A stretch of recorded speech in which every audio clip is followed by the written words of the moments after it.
Hello and welcome to the channel.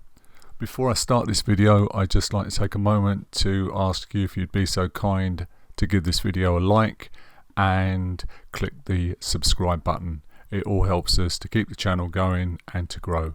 So thank you very much for that. And without further ado, let's get on to the video. Over the years, I've come across many great albums that kind of have slipped under the radar or were given bad press at the time and therefore ignored, and others which were liked back in the day but then people have just plain forgotten about them. So what I'd like to do in this video is shine a light on some of those neglected, forgotten classic albums.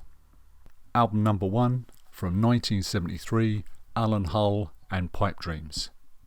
Alan Hull, who he, I hear you ask? Alan was one of the original members of the band Lindisfarne and wrote two of their biggest hits, the classic Lady Eleanor and Fog on the Tyne. Pipedream was Alan's first solo album and should have been by all rights been the springboard to a great solo career. No one wrote songs quite like Alan Hull. When he was on form, he was one of the finest singer-songwriters Britain has ever produced. Pipedreams is a work of originality and beauty. Wonderfully crafted songs with razor-sharp observations on life, love, existing and trying to get through day to day the best we can. All performed by a man who permanently wore his heart on his sleeve. Pipedream actually made it to number 29 on the UK album charts. Hull followed it up with another great album, Squire, but after that it seemed like his career as a solo artist just kind of petered out. Every song on Pipedream is an absolute classic, but in the description below I'll leave you a link to the first song, Breakfast Song. Alan once introduced this song like this: once in a while I try to write what is laughingly known as a love song, but it usually turns out to be about the things I love in life: the daily paper, bacon sandwiches, sausage, egg and chips, tea, bread and butter.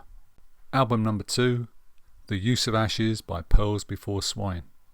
By the time this album was recorded, 1970, Pearls Before Swine was pretty much just singer-songwriter Tom Rapp, and whatever musicians he was either touring with or recording with at that time.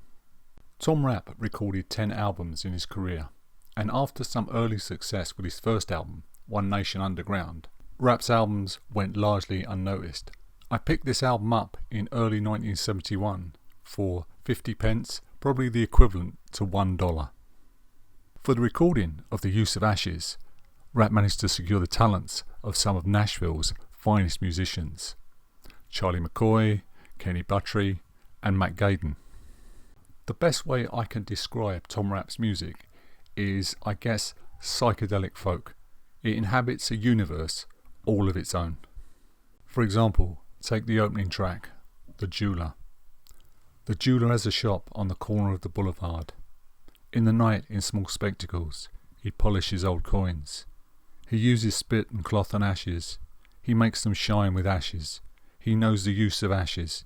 He worships God with ashes. The coins are often very old by the time they reach the jeweler. With his hands in ashes, he will try the best he can.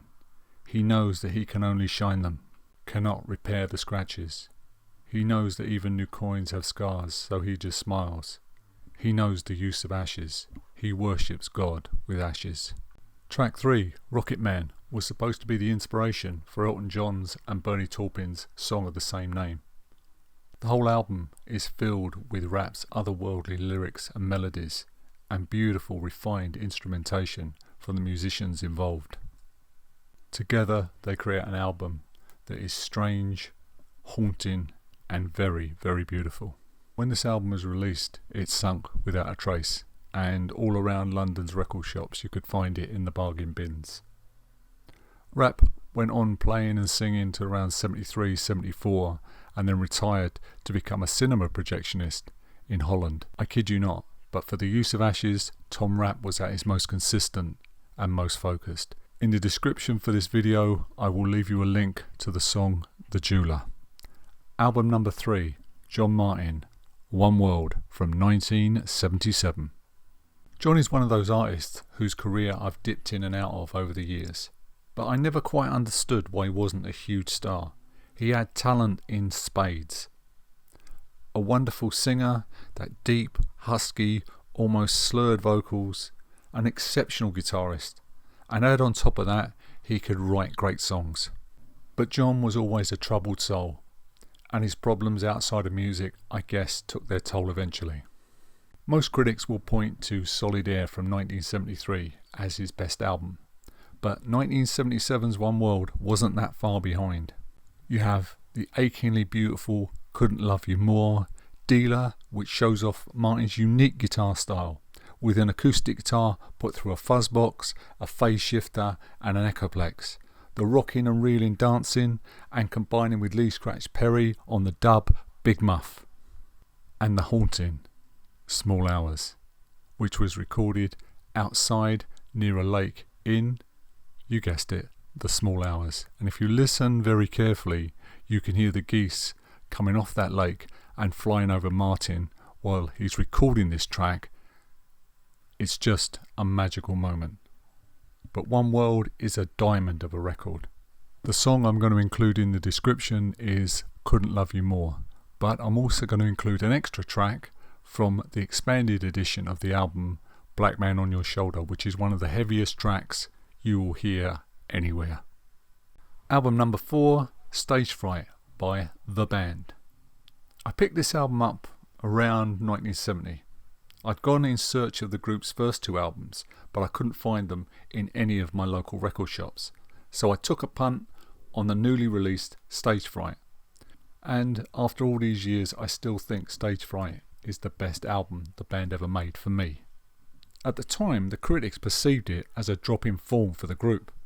Today it's considered as another high point in the band's career. I always thought of the band as 5 cowboy musicians from the Old West, playing in Dodge City or Tombstone or some such place. The band fused country music, early rock and roll, a soul rhythm section and some hints of jazz, and mixed it all together and came up with one heady brew. The highlights on the album for me are Just Another Whistle Stop, The Shape I'm In, the title track Stage Fright and Strawberry Wine, but there's not one bad track on the album. So if you don't know the group and you want to start listening to their music, I can recommend Stage Fright is a great place to start. Album number 5, Shadows Collide with People by John Frusciante. John is best known for his work with the Red Hot Chili Peppers, but he's released a bunch of solo albums, most of which are based in electronic music, and they're not really my cup of tea. In 2002, the Chili's released By the Way. It's notable for it contains little of the punk funk the band were known for playing. Instead, the band focused more on melody, harmonies and layered musical textures. Frusciante was largely responsible for the band's new direction, writing most of the melodies and vocal arrangements. With Shadows Collide with People, Frusciante expands on the musical direction taken by the Way, producing an album full of melodic invention, beautiful harmonies. It's like a melting pot of influences from The Who, Joy Division, Iggy Pop, doo-wop, early Floyd, Neil Young, Eno, Dr. Feelgood, and so on and so on. And somehow he comes up with this wonderful, wonderful concoction. And the icing on the cake is it's all laced with Frusciante's wonderful guitar playing. It's an album I recommend to anyone. It's weird, it's wonderful, it's wacky, but superb.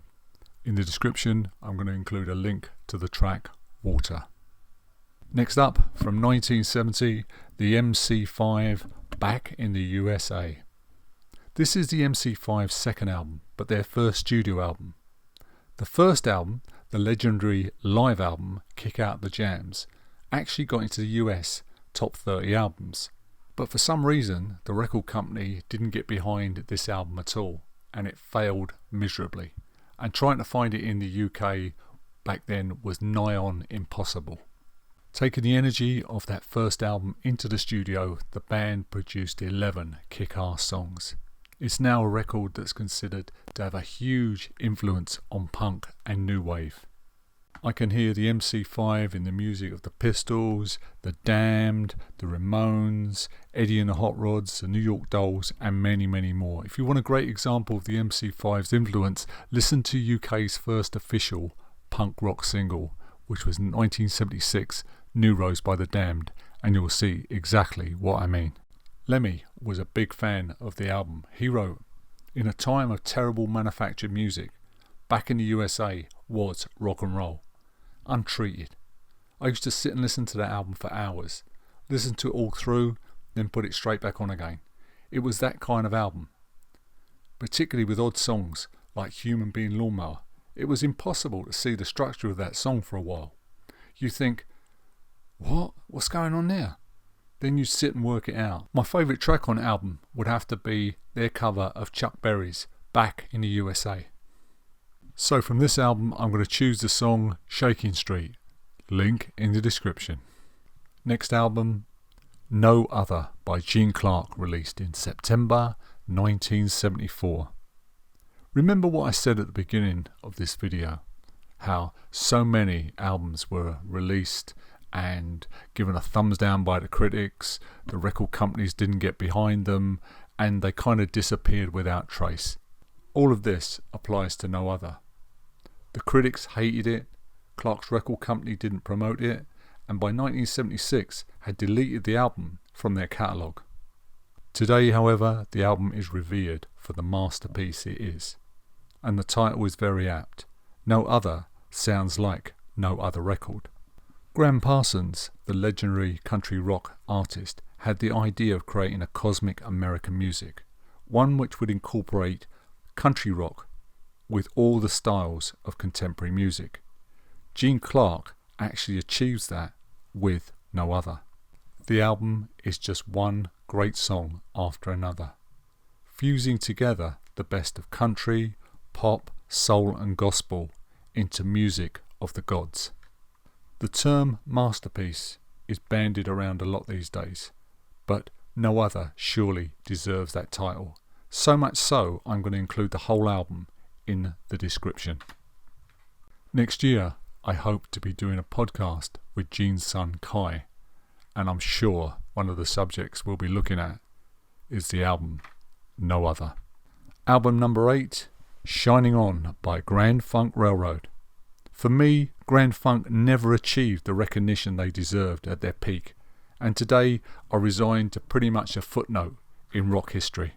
Originally, the band were a heavy rock power trio consisting of Mark Farner on guitar, Don Brewer on drums and Mel Shasher on bass, but by 1972 they had expanded to a 4-piece, adding Craig Frost on keyboards. The band also opted for a more radio-friendly commercial sound. As much as I loved the hard-rocking power trio, I loved the new direction even more. It showed the band had so much more to them.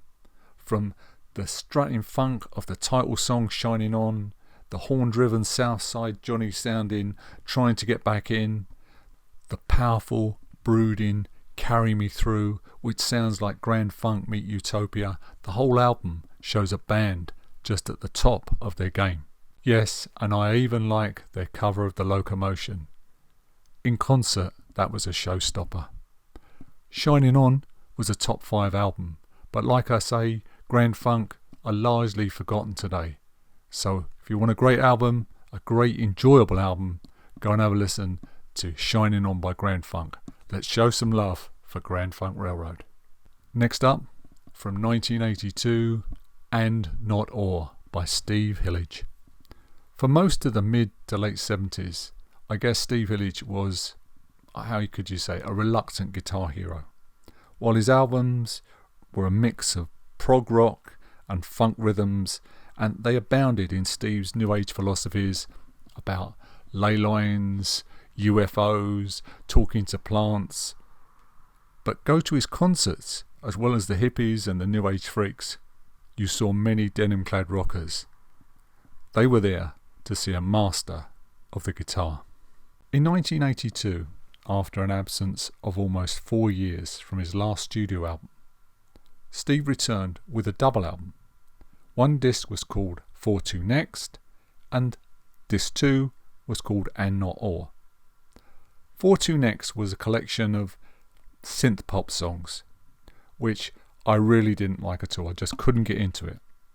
But And Not Or was just Steve on guitars and synthesizers, drum machine, and his wife Miquette Geraghty on synthesizers. No vocals. Steve Hillage has always been one of my favourite guitarists, but over the 6 tracks that make up And Not Or, he is just extraordinary.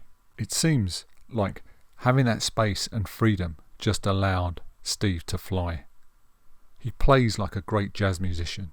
His attack, his phrasing, his flow is just unbelievable.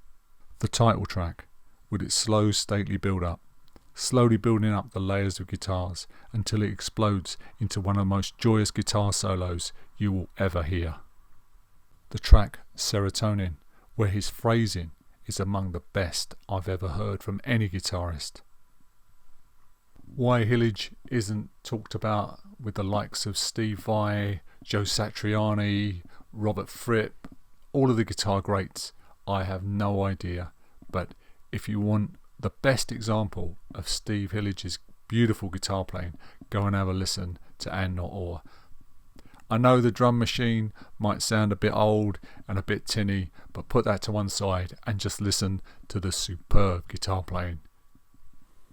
And for the last album in this video, I'm going to pick out Lee Clayton and Naked Child from 1979.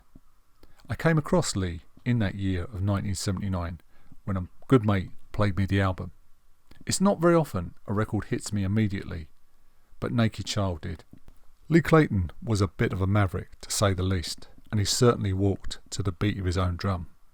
After quitting the Air Force, he moved to Nashville in 1968 and began writing songs. Waylon Jennings had a hit with his song Ladies Love Outlaws, and he also wrote hit songs for Willie Nelson and Jerry Walker. Naked Child was a hit album, and Lee toured it around the world. He did one more album in 1981, The Dream Goes On, and then he just seemed to disappear. I don't know the story behind it, but it seemed like he'd been struggling to achieve this success for so many years, had finally done it, and then turned his back on it and just disappeared. The best way I can describe Naked Child is if you can imagine Clint Eastwood as the outlaw Josie Wales decided to make a rock country album and sounded a bit like Bob Dylan doing it, and aided by an incredible Irish guitarist called Philip Donnelly. I don't know that much about Donnelly except he was a session guitarist and once talked about in the same breath as Hendrix and Clapton. Every song on Naked Child is a diamond. From the Out on the Town Saturday Night Special to 10,000 Years Sexual Moon, which inhabits the same territory as Hendrix's All Along the Watchtower, the ragged, glorious love song I Love You, and the outlaw hymn I Ride Alone. It's another night in Los Angeles. My passport is restless in my boot. My thoughts take wings to wander. Get up, they say, man, vamoose. And I think about my thoughts of Paris, of fine wine, women, and precious, precious things. And I think about my life on the midnight highway, the life of a renegade king. 20 years they called me a bandit. 20 years I've been on the run. 20 years defending my honour. 20 years harming no one. And I ride, yes, I ride alone. They say there goes a strange one. He sits back to the wall, noticing conversation and rarely speaking at all. Yes, he rides alone. It's true I'm not much on talking. It's true there's not much I know. But one thing I've learned for certain, you reap whatever you sow. I'll be including a link to I Ride Alone in the description below. But Naked Child is a truly magnificent album. And it's all aided, like I said, by the blistering guitar work of Philip Donnelly. So thanks for listening. Stay well, stay safe. Please like and subscribe, and I'll see you in the next video. God bless.